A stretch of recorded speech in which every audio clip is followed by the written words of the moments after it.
کل بنگلہ دیش میں ملک کی تاریخ کے 13ویں اہم انتخابات ہو رہے ہیں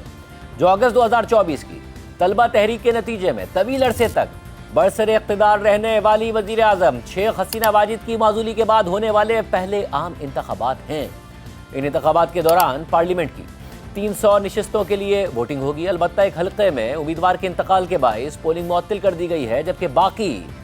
299 حلقوں میں ووٹنگ ہوگی اور ان انتخابات میں تقریباً 12 کروڑ 70 لاکھ سے زائد رجسٹرڈ ووٹرز اپنا حق رائے دہی استعمال کرنے کے اہل ہیں۔ انتخابی عمل کے پرامن انعقاد کو یقینی بنانے کے لیے بنگلہ دیش بھر میں 1,57,000 سے زائد پولیس اہلکار تعینات کیے گئے ہیں، جن کی معاونت کے لیے 1 لاکھ کے قریب فوجی اہلکار اور ہزاروں دیگر سیکیورٹی اہلکار بھی ملک بھر میں تعینات کر دیے گئے ہیں۔ بنگلہ دیش کے الیکشن کمشنر ابو الفضل محمد ثناء اللہ نے کل عام انتخابات سے متعلق پریس بریفنگ دیتے ہوئے کہا کہ ملک میں 10 نئی سیاسی جماعتیں سامنے آئی ہیں اور 45 لاکھ نئے ووٹرز اس دفعہ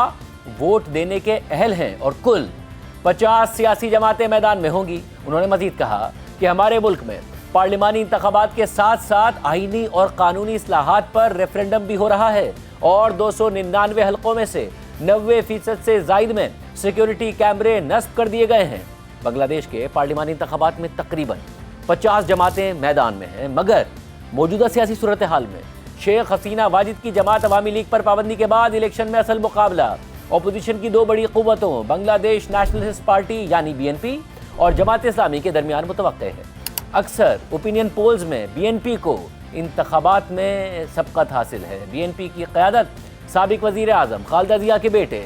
طارق رحمان کر رہے ہیں، تاہم BNP اور اس کے اتحادیوں کو جماعت اسلامی کی سربراہی میں قائم ایک وسیع 11 جماعتی اتحاد کی جانب سے سخت چیلنج درپیش ہے۔ جماعت اسلامی پر شیخ حسینہ واجد کے دور میں پابندی عائد تھی، لیکن ان کی برطرفی کے بعد جماعت اسلامی کا سیاسی اثر و رسوخ بڑھ گیا ہے، جبکہ جماعت اسلامی کے اتحاد میں نیشنل سٹیزن پارٹی بھی شامل ہے، جسے 2024 کی طلبہ تحریک اور عوامی احتجاج میں نمایاں کردار ادا کرنے والے طلبہ رہنماؤں نے تشکیل دیا تھا۔ بین الاقوامی خبر رساں ادارے رائٹرز کے مطابق ماضی میں پابندی کا سامنا کرنے والی جماعت اسلامی، جس نے 1971 میں پاکستان سے بنگلہ دیش کی علیحدگی کی مخالفت کی تھی، وہ اپنی اب تک کی مضبوط ترین انتخابی کارکردگی کی جانب بڑھ رہی ہے۔ جماعت اسلامی بنگلہ دیش کے امیر ڈاکٹر شفیق الرحمان نے ایکس پر پوسٹ کرتے ہوئے لکھا کہ سابق امریکی صدر براک اوباما نے اس وقت یس وی کین کے نعرے کے ساتھ کامیابی حاصل کی جب ہر اخبار کہہ رہا تھا کہ ایک سیاہ فام شخص کبھی امریکہ کا صدر نہیں بن سکتا۔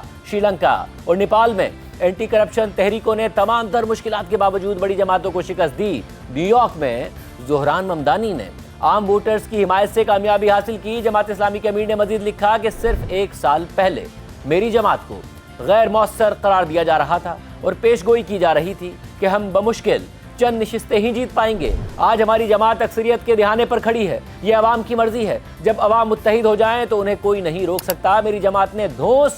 یا دباؤ کا سہارا نہیں لیا اور نہ ہی لے گی۔ ہمارے پاس جعلی ووٹرز نہیں ہیں اور نہ ہی ہمیں انتخابات میں دھاندلی کی ضرورت ہے، لیکن یہ بات واضح رہے کہ اگر کسی نے عوام کا ووٹ چرانے یا انہیں ان کے جمہوری حق سے محروم کرنے کی کوشش کی تو ہم عوام کے ساتھ مل کر اس حق کا دفاع کریں گے، جیسا کہ ہم نے جولائی 2024 کو کیا تھا۔ طاقت عوام کے پاس ہے، مینڈیٹ آپ کا ہے۔ جبکہ BNP کے رہنما طارق رحمان نے فرانسیسی خبر رساں ادارے AFP کو انٹرویو دیتے ہوئے کہا ہے کہ ہمیں توقع ہے کہ ہمیں عوام کی جانب سے واضح اور بڑا مینڈیٹ ملے گا اور ہمیں اپنے موجودہ جماعتی اتحاد سے باہر کسی نئی مخلوط حکومت کی ضرورت نظر نہیں آ رہی ہے۔ طارق رحمان کا مزید کہنا تھا کہ ہمارے پاس اتنی نشستیں ہوں گی کہ ہم اپنی حکومت خود تشکیل دے سکیں گے۔